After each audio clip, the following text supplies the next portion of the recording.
Hello and welcome to a different kind of video. This is going to be a building video where I build this set. It is sealed and I'm going to discuss what I think about sealed box collecting. This is an Alpha Team set, Mission Deep Sea.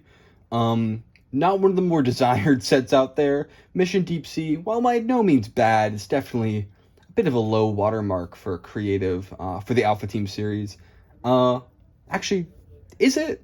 I don't know. There are a lot of elements of this that kind of make me not like it, but the inherent likability of a lot of Alpha Team does kind of bring it up for me.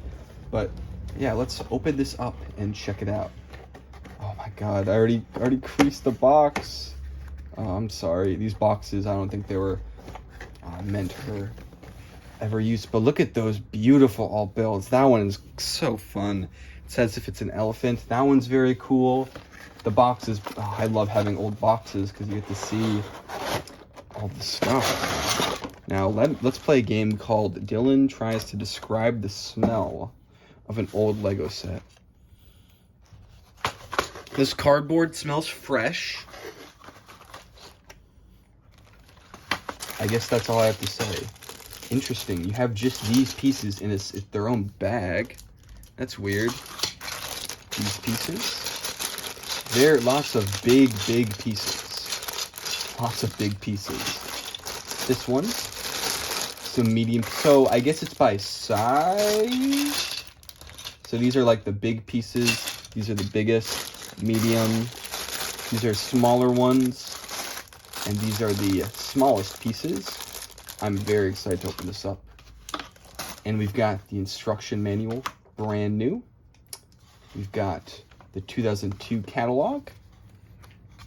We've got the an ad for the postcard for a shop at home catalog. Oh, that's so cute. Got one of the mail sets. Wow, very cool. The largest selection of Lego toys, computer, and video games and gear anywhere. Only had that gear. Here's the inward box. It's very nice. Oh man, sealed Legos, so old. Oh, right away in the instructions we get an ad for all the different sets that came out.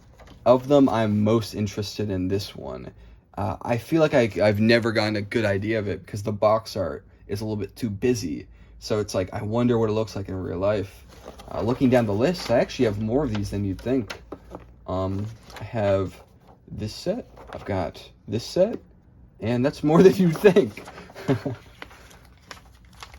I might have another one of the deep sea creatures, but alas. Alright, something interesting about minifigures of this day is that the heads would be attached to the body, which is not something that's done anymore. So let's open up the bags. This is actually scary. Oh my god. This is the point of no return. Let's get the money shot. Let's make it perfect. Or at least make it better. Is it too dark? I can't really tell. I'm not really looking at the camera. There we go. All right. Oh, wow. That is it. Oh. That's new Lego. That's brand new. This is... I don't know. So, I'm going to appreciate it for a second and then we can discuss. These pieces are so nice. Oh my god, they're so nice. Wow. Seeing a print like this brand new is surreal because... sorry, the lighting situation, not really for a close-up, but... this sort of pattern doesn't really lend itself to age. It sort of has this weird dithering. So seeing it like brand new and it's still just is a little bit murky is kind of funny. Let's open this bag now.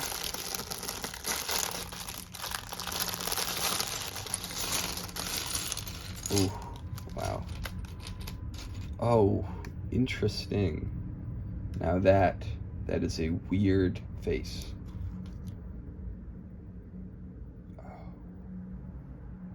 Oh, the print's so nice, looks so fresh. All right, let's build our characters. Oh, that took a little bit of force, man. These click. I'm sorry. I'm kind of a weirdo when it comes to this kind of thing. I feel ooh, that took a force to get in there. Yeah, leg printing. Pretty cool for the time. Like how they all have the same legs, basically. Really cool. But the torso prints have very different art styles. All right. Yeah, after I finish opening these, I'll start my discussion that I sort of pitched. I'm sorry if I got distracted. Hopefully this doesn't go against my points. Oh, the way that opens is very gross. I don't like that. This is an interesting piece. What the hell is this? Like, I've never seen this before. Oh, this is an awesome piece. It's so specific. Oh my god, they could never use this anywhere else. That's so fun. But that's not to say that mock builders couldn't find another use for it. I could find another use for it. Fight me. For 200 pieces, they're really, or 188 pieces, it really feels like a lot more. Because there's so many little pieces. And also special pieces. A lot that are either printed or very unique or just large. Which, hey, I like that. Oh, I guess I should have done that on camera. Whatever, this is the boring bag. These windscreens, they actually have a little bit of something on them, even though they're brand new. I guess that's just what happens. It's already been 6 minutes and I've barely built anything. I'm sorry. This will be a longer thing. So yeah, sealed box collecting. I think it is stupid. There's a few reasons why.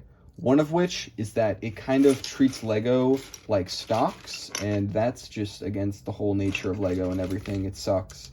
It just feels so bad. It's like you're not buying Lego because you like Lego. You're buying Lego because you want to invest in something that's colorful because, I don't know, maybe normal investing is too bleak for you or something. But it just feels wrong, you know? It's like you have these... I'm sorry, I'm distracted. Look at these pieces, like, fucked up. It's all scuffed even though it's brand new. Weird. Maybe there's a factory error. Oh yeah, this is weird. Maybe just didn't age the best, or there's somehow got dust in there. Very weird.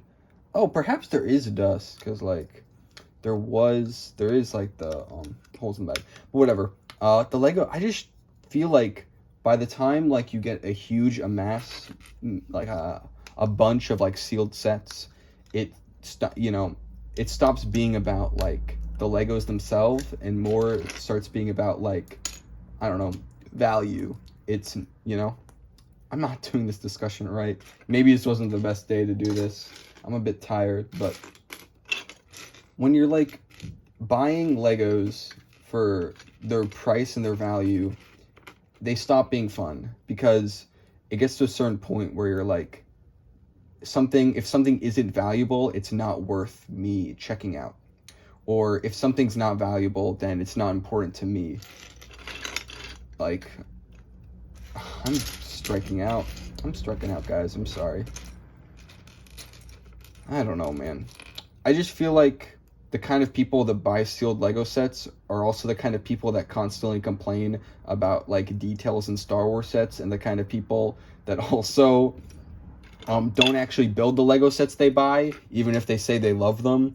And I think those are related because there's a certain point where Lego sets doesn't become about the Legos themselves and becomes about just owning things, because owning things is fun and you get to check off a box on the list, or you get to be like, I own this, or I have this, and it just becomes a numbers contest, and it's not about the Legos themselves, it's about ego, and I hate that.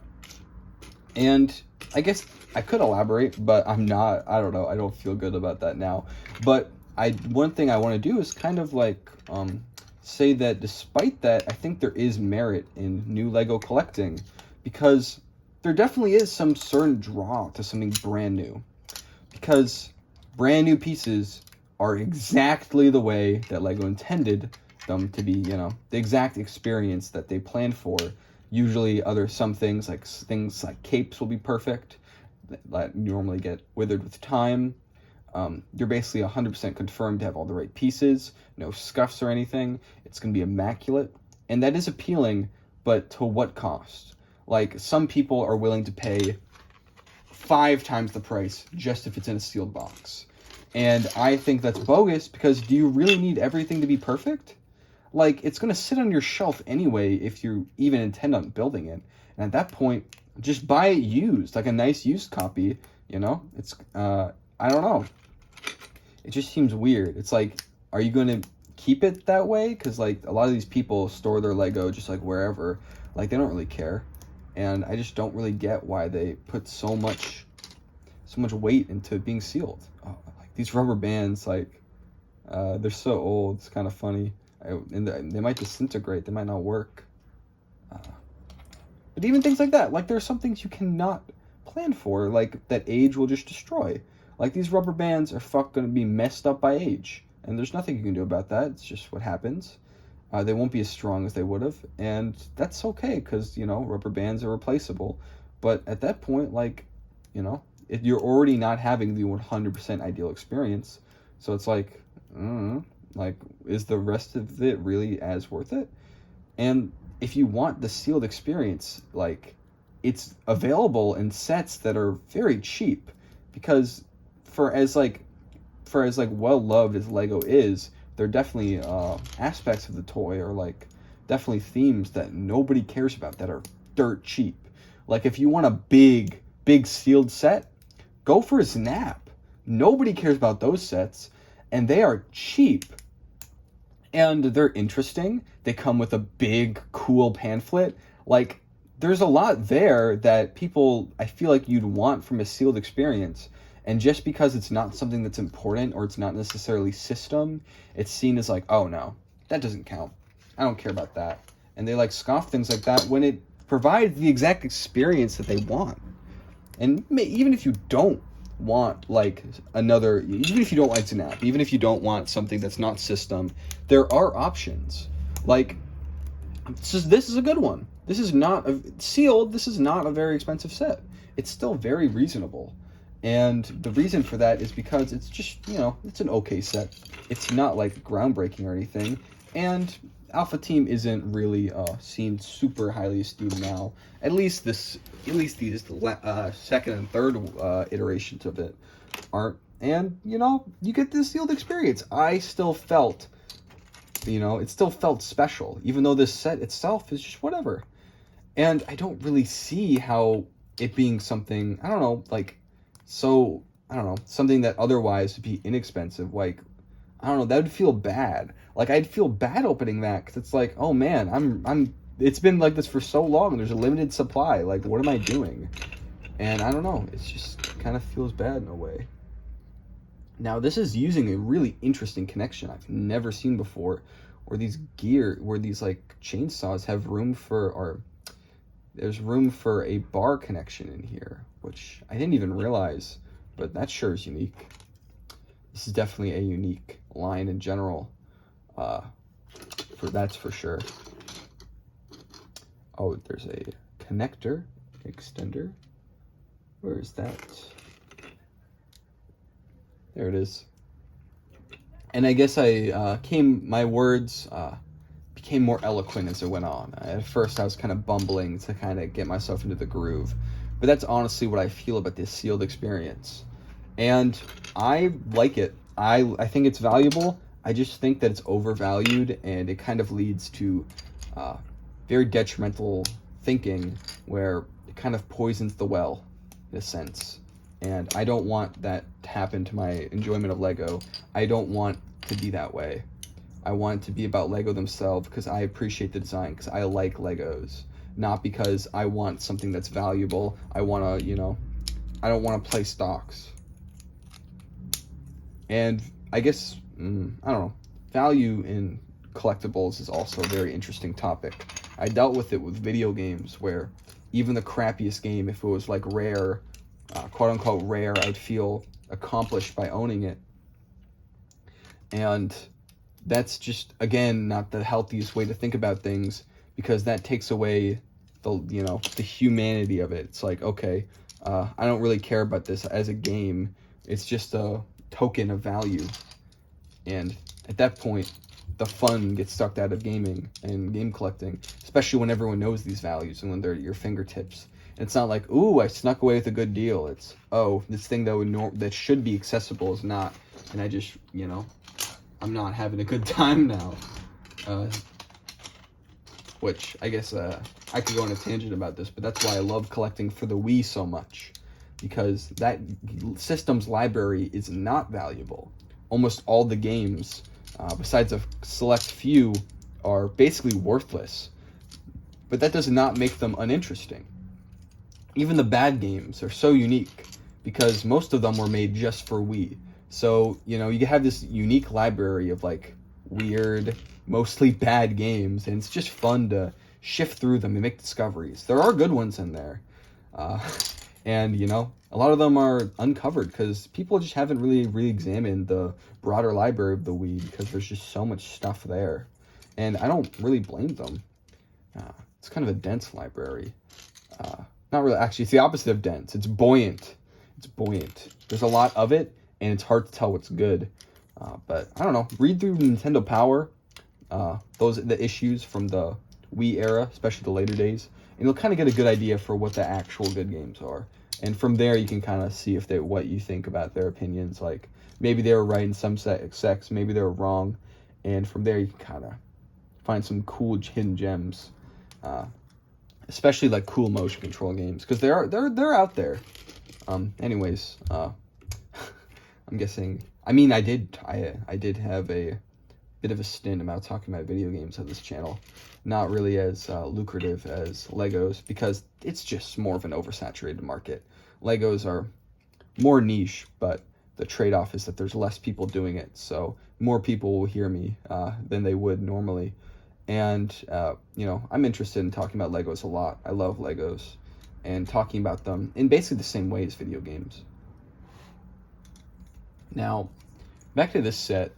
It uses a lot of Jack Stone pieces, which, if you don't know, is like Legos. At the time, their sort of kiddie line. And it's kind of unfortunate because it does kind of hurt some details, but it's also very fascinating because they do find somewhat clever ways to use these pieces. And I do find that admirable. And I don't know, these pieces, especially like ones like this, like, yeah, it's a little big, it's a little boring, but they find a good way to use it. It's creative, and otherwise, like, I don't know, it would have just felt like a waste to just have all these pieces exclusive to that one theme. I appreciate it when they take stuff from like Bionicle and just like, spread it around. It can be fun. It can be fun. And it really create a unique aesthetic. Like, people talk about this era negatively. It's like, oh, that was when the Jack Stone pieces took over. Big, specialized parts. And I do like those. Not the ones from Jack Stone specifically, but some of the other ones from, like, Rock Raiders and the early Star Wars sets. Like, those are really cool. And after that, like I'd say, Bionicle parts really dominated a lot of the pieces to give them unique character. That's something I very much think of when I think of Lego sets from, say, 2004 to like 2008. Lots of Bionicle part usage there, and it kind of petered out into the 2010s. And that's when Lego started becoming a bit more standardized. They got rid of a lot of those excess pieces, and it lost a bit of its personality, especially in the early 2010s, where they were in this kind of awkward middle ground phase where the sets had a good amount of detail, but it wasn't up to the excess that we have now. But they also sort of lacked identity in some ways, and we had a lot of underwhelming sets back then, at least in my opinion.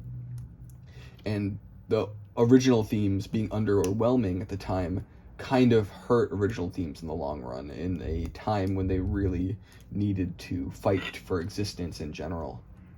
And they just, I don't know, themes like Pharaoh's Quest, Alien Conquest, they just didn't step up to the plate. And Castle 2013, that's another example. Pirates 2015, they just didn't do it. I'm sorry. I'm sure people like those themes, but they were just too basic, and they didn't bring enough of that Lego personality. And they couldn't, and even though there were a lot of original themes then that did have that, it just wasn't enough. and we are where we're in the place we are now, where original Lego themes are a lot more boisterous, to say it. They're big fireworks. Can't just have little guys anymore. Little guys don't get respect around here. They just don't. And that's the truth. But I don't know. There is something to be said about everything being put behind one theme. A big theme launch is really exciting, especially when it's something that's creative, like Lego Dreams. Dreams' launch. It was pretty exciting, and I can't wait for the next sets. That's probably my most the Lego sets in the future I'm most excited about. In general, Dreams has a lot of promise. It could be a great theme, but at the moment I'm not 100% sold on it yet. I only have one set, and while there are a few others that I want, I just can't afford like big sets like that, like especially when I could get a comparable amount of enjoyment out of old sets that are the same price, but I feel like I'm getting more usually, and the hunt of it all is also really exciting. Like, I spent $300 or $270 to be more exact on all these old on a bunch of old Lego sets, including this one. This was part of it, and that was just very exciting because it was just like a whole ordeal, and there's a big variety of stuff, and I could have done that, or I could have gone like 3 big Dream sets. And while those are fantastic, I don't know, I feel like I get way more out of this, especially when there's history, when there's hindsight to talk about. And I don't know if those Lego Dream sets will be less expensive in the future. It might be, like I could have just waited and gotten them cheaper, which does hurt, but that's honestly the way I think. Like, will I just find these in a yard sale someday or in a used brick bin? The way these robots attach is really cool. I like that they are actually part of the set and aren't just like, some side build. Not that I don't like side builds, but I just think it's interesting that it was included. It works as both. It's doing a lot for this. This angle is not doing favors for my back, to say it lightly. Oh my. Owie zowie.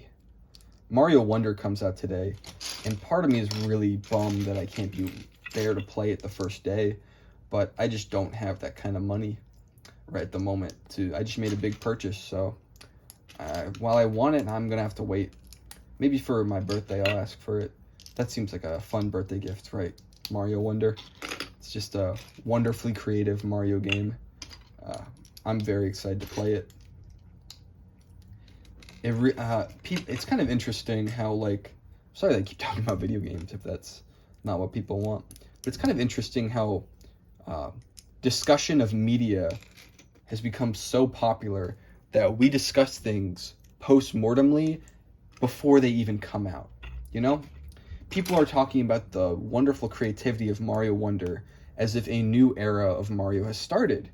And, credit where credit is due, I'm pretty confident that it will start. There will be this big, awesome era of immense creativity. It's going to be a great era for Mario. New people are at the helm. This is kind of like the changing of the guard almost that started with Mario Odyssey. We're seeing it then in a more palpable reality. It's awesome. I'm hyped. But the way people talk about it, I don't know. What if it doesn't happen? What happens if this, is just a flash in the pan, or that, they're just doing this because, I don't know, they need something to stick out because they've already used all of their basic tropes on Nintendo Switch. And to me, that's just, I don't know. I don't want to call the shots before they're over. And it really does make the discussion less fun for me. It's like, okay, we already decided that this is what's going to happen in the future. So what's really the joy in living through it? I don't know. It's hard to say. It's just the way information is so quick nowadays. The way people come to these conclusions based on old information so fast. And while they're not wrong, there is something that's fun about being surprised, little by little realizing oh, this is what's happening right now. This is where the industry is going to go. And I don't know.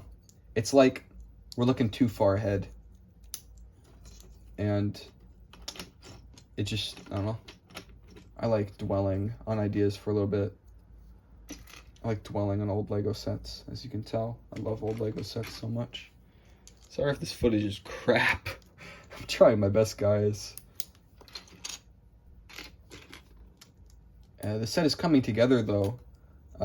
It's about what I expected, to be honest. It feels a little bit skeletal because of the weird angles of these pieces, specifically as R.R. Slugger dubbed it, the plagued bricks. And my back is definitely making this difficult. I feel like an old man, but I'm not an old man. I'm a young man. Young man. I like how this in itself could be a little bunker.